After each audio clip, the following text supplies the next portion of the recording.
যে আজকে আমরা জানি যে গোটা পশ্চিমবঙ্গে একটা বন্যা পরিস্থিতি কিন্তু তৈরি হয়েছে। বন্যা দুর্গত এলাকার সংখ্যা বাড়ছে, বহু বাঁধ ছেড়ে হাজার হাজার কিউসেক জল ছাড়া হচ্ছে, অত্যন্ত খারাপ পরিস্থিতি। তো সেই জায়গা থেকে আমরা ডব্লিউবিএনএফ এর পক্ষ থেকে এই প্রত্যেকটি যে বন্যা দুর্গত এলাকা, সেই এলাকায় আমাদের তো আমরা যে এখানে অবস্থান করছিলাম, আমাদের কাছে বহু মানুষ বহু সাহায্য করছিলেন। তার বহু কিছু অনেক এক্সেসও হয়ে গিয়েছিল বা বহু জিনিস এখনো জমে রয়েছে, সেই গোটাটা সহ আরো আমরা আবেদন জানাবো বাকি লোকেরা আমাদেরকে দিন, সেটা সহ আমরা এই বন্যা দুর্গত এলাকায় আমরা ত্রাণ শিবির করতে চাই এবং সেখানে আমরা অভয়া ক্লিনিক আমাদের যে সহকর্মী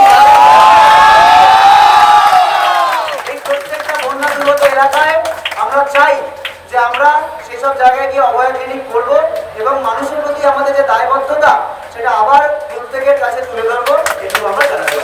মানে আমরা তো কাজে ফিরতে চাই, আমরা তো বারবার বলছি আমরা কাজে, আমরা খুব আশা নিয়ে আজকে গিয়েছিলাম যে একটা অত্যন্ত ইতিবাচক সদর্থক আলোচনা হবে এবং আমরা একটাভাবে হয়তো বা কাজে ফেরার একটা পরিবেশ তৈরি হবে। আমরা জানি যে গভর্নমেন্ট অর্ডার একদিনে আসে না, 2 দিন সময় লাগে, অন্তত দুপক্ষের সাইন করা একটা মিনিটস আমরা পাবো, যেরকমটা আগের মিটিংয়ে হতে পেরেছিল, মাননীয় মুখ্যমন্ত্রীর সাথে হতে পেরেছিল।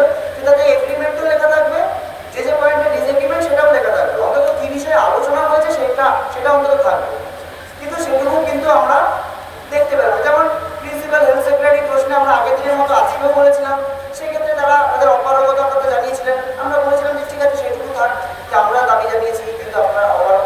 বাকি প্রত্যেকটা প্রশ্নে, রোগী পরিষেবার প্রশ্নে, সুরক্ষার প্রশ্নে, সিসিটিভির প্রশ্নে, আইসিসির প্রশ্নে, এদিকে ট্রেড কালচারের প্রশ্নে দুপক্ষেরই সাইন থাকবে। এই গোটাটাই এরকম একটা সুষ্ঠুভাবে হবে এটা আমরা আশা করেছিলাম। কিন্তু দেখা গেল কি যে সেটাকে দুপক্ষের সাইন করা এরকম কোনো জিনিস আমরা বের করে আনতে পারলাম না। কিন্তু তারপরেও আমরা আশাবাদী, আমরা এই যে মেল পাঠাতে বলা হচ্ছে আমাদের তরফ থেকে কি ফর্মুলেশন কি ডিরেক্টিভ আমরা চাইছি, মানে আমরা 5 ঘন্টা মিটিং এর পর এমন মনে হলো যে হয়তো বা ওই মেলটা আমরা এখানে বসে মানে পাঠিয়ে দিলেই যেন কিছু একটা সমাধান হলো। 5.5 ঘন্টা ধরে যে এত আলোচনা হলো, সেটা একটা ভাবে যে ইতিবাচক আলোচনার দিকে আমরা এগোচ্ছিলাম, সেটা একটা ভাবে একটা হতাশার জায়গা তৈরি হলো। তারপরেও আমরা মেল পাঠাবো এবং আমরা আশা করবো যে অত্যন্ত মানে প্রিন্সিপাল সেক্রেটারি বলেছেন যে কালকে সকালে, মানে চিফ সেক্রেটারি বলেছেন যে কালকে সকাল দুপুরের মধ্যে কিছু ডিরেক্টিভ আমাদের দাবি মেনে আসতে চলেছে বা আসবেন, এরকম মৌখিক যে আসবে, যদি মিনিটসে এটা লিখেন কি বলে আজকে ব্যাপারটা হলো না। তো সেটা দেখা যাক, সেটার জন্য আমরা অপেক্ষা করছি, অবস্থান মঞ্চেই অপেক্ষা করছি, কর্মবিরতিতে অপেক্ষা করছি।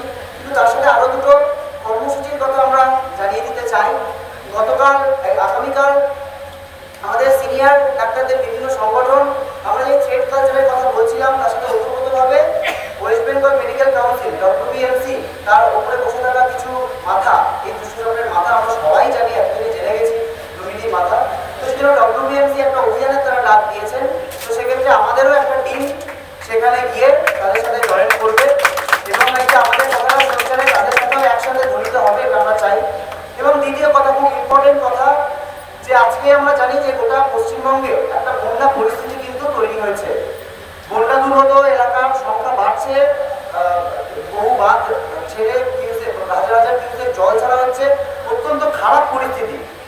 তো সেই জায়গা থেকে আমরা ডব্লিউবিএনএফ এর পক্ষ থেকে এই প্রত্যেকটি যে বন্যা দুর্গত এলাকা, সেই এলাকায় আমাদের তো আমরা যে এখানে অবস্থান করছিলাম, আমাদের কাছে বহু মানুষ বহু সাহায্য করছিলেন। তার বহু কিছু অনেক এক্সেসও হয়ে গিয়েছিল বা বহু জিনিস এখনো জমে রয়েছে, সেই গোটাটা সহ আরো আমরা আবেদন জানাবো বাকি লোকেরা আমাদেরকে দিন, সেটা সহ আমরা এই বন্যা দুর্গত এলাকায় আমরা ত্রাণ শিবির করতে চাই এবং সেখানে আমরা অভয়া ক্লিনিক আমাদের যে সহকর্মী এই প্রত্যেকটা বন্যা দুর্গত এলাকায় আমরা চাই যে আমরা সেসব জায়গায় গিয়ে অভয়া ক্লিনিক করবো এবং মানুষের প্রতি আমাদের যে দায়বদ্ধতা সেটা আবার প্রত্যেকের কাছে তুলে ধরবো, এটুকু আমরা জানাবো। আমাদের ভিডিও ভালো লাগলে লাইক এবং শেয়ার করুন, কমেন্ট সেকশনে গিয়ে জানান আপনাদের মতামত। আরও ভিডিও পেতে আমাদের চ্যানেল সাবস্ক্রাইব করুন এবং প্রতি মুহূর্তে খবরের আপডেট পেতে প্রেস করুন বেল আইকন।